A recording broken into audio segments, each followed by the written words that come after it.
respected Mr. Bhupesh, Dr. Subramani, Director Sir, all the family members of graduating students, faculty members, and my dear graduating students. Coming from a machine learning background and knowing that Aegis is doing so much in the field of data science, and also knowing that you have gone through a rigorous exercise of 11 months with projects and internships and many such commitments to go through this entire journey of understanding these new concepts in the field of data science, I thought it would be a little unjust for me to keep talking about the same, right? So I'm trying to deviate from the normal passionate things that I do to come up with 3 possible stories that will help you in some shape and form in your career as you build along. And I see most of you are possibly in jobs, taken maybe 3 years, 4 years, 10 years of your work, come back, trying to upskill yourself so that you stay relevant in the next while. So when we actually go through our career, right, there are a lot of things that come up in terms of situations wherein you say there is no way to go. There is nothing that I could look forward to. It's dead end. There is absolutely no step that I could take in the right direction because it's a dilemma situation. What should I do?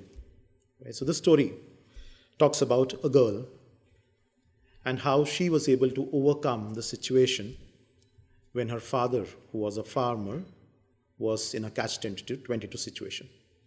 So this is about a father and a daughter. Father who is a farmer, who took loan from a very shrewd old businessman and was not able to pay the debts because the farm did not flourish, and so he's not able to recover the cost that he had incurred on the farm for him to pay it back. So this shrewd fellow comes back saying that, no, nothing doing, I want the money back. If you're not able to pay the money back, then I would want to marry your beautiful daughter. The daughter doesn't want to marry this old guy. The father doesn't want her to be into that situation. So he comes up with an idea. Can we not do something like this? He said. You go pick up 2 pebbles, one black in color, one white in color, put it into a bag. My daughter will have the choice of picking one of the pebbles. If she refuses, after understanding what each of these pebbles mean, and she refuses to pick, then you can put me into jail, do whatever you want, and try to recover. Sell off everything that I have, put me as a slave, whatever, and recover the money. But if she picks up the black pebble, then she would be married to you and you should forgive me of all the loans that I do. On the other side, if she picks up the white pebble, then you should forget her and you should also forgive the loan. Right? So 3 situations.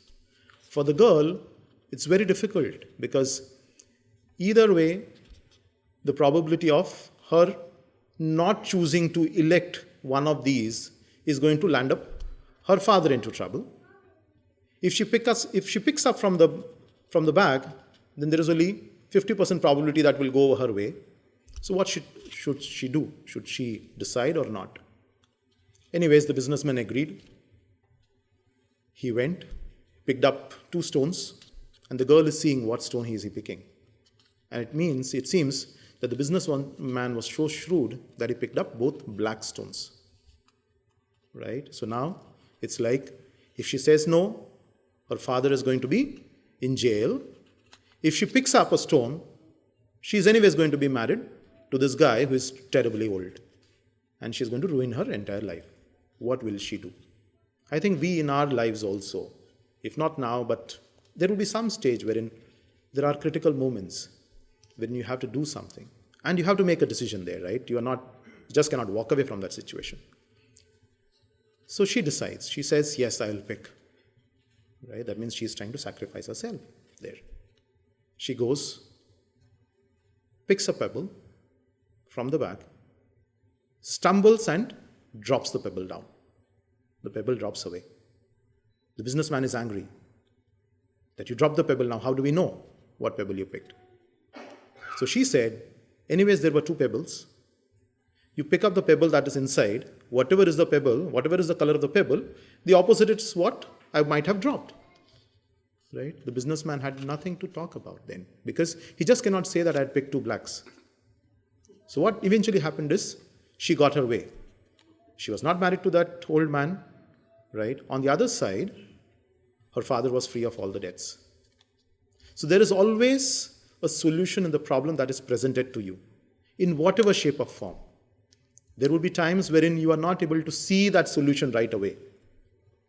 Keep calm, be positive, and do the most pragmatic thing that you think is possible to be done at that moment. Walking away from any sort of situation of that kind is not going to help. On the other side, I know that when we work hard, right, there's always a moment in life when you think, yaar, bahut ho gaya, I'm literally tired. If there was a shortcut that I could deploy, it would be the best thing for me, right? Shortcut to earn money, shortcut to gain education, shortcut to finding high-paying jobs, shortcut for promotions, so on and so forth. But does that lead to success? Maybe this story will help you tell why that is not. A shortcut in any sense is not going to help you in the long run. So this is about a man who is sitting at his backyard and he sees a caterpillar in a cocoon, because before the butterfly comes out, the caterpillar is in a cocoon, and he actually struggles to break the cocoon so that the feathers can come out and the butterfly can fly. So this person is looking at that cocoon continuously for 8-9 hours, and he finds that the caterpillar is struggling to come out of the cocoon. Right? So what does he do? He waits for one more day. He doesn't. It's broken a little, but it's not able to push it through itself out from the cocoon. So he takes a small blade and creates a longer cut on the cocoon, and the caterpillar who had turned into a butterfly takes the wings out. What happens after that? The butterfly does not fly like he expected, that this beautiful butterfly will fly high, sit on the flowers and go. But that did not happen. Why did that not happen? Because the very nature of caterpillar trying to break the cocoon and come out of it, and the struggle that he goes through while coming out of that cocoon, ensures that the additional fluid that is there in its body is completely drained out by forcing itself from a small aperture on the cocoon, which the person did not let it happen. So, because of that, when the butterfly came out, it was fully filled with fluid. The fluid had not drained, and so it was not able to get to the glory that it might have been able to reach. I think for us also, it's a learning, right? When we do things, and if we are not able to work hard in order to achieve the things that you set out for life, you don't gain the experience, the knowledge, the pitfalls, how to avoid them, how to overcome them, those struggles that you go through in establishing success for yourself. If it doesn't come through that route, you eventually do not see the success that you might have done by not taking those shortcuts. Right? So it's like there's an old saying which goes that if you give a man a fish, it will feed a day. But if you train the man how to fish, he will feed for life. I think that is what Aegis School has done for you guys, right? They've not given you a ready-made degree here. They have actually made you go through the process of 11 months and given you all the tools so that you can fish for yourself. And I think I really thank Aegis School for that.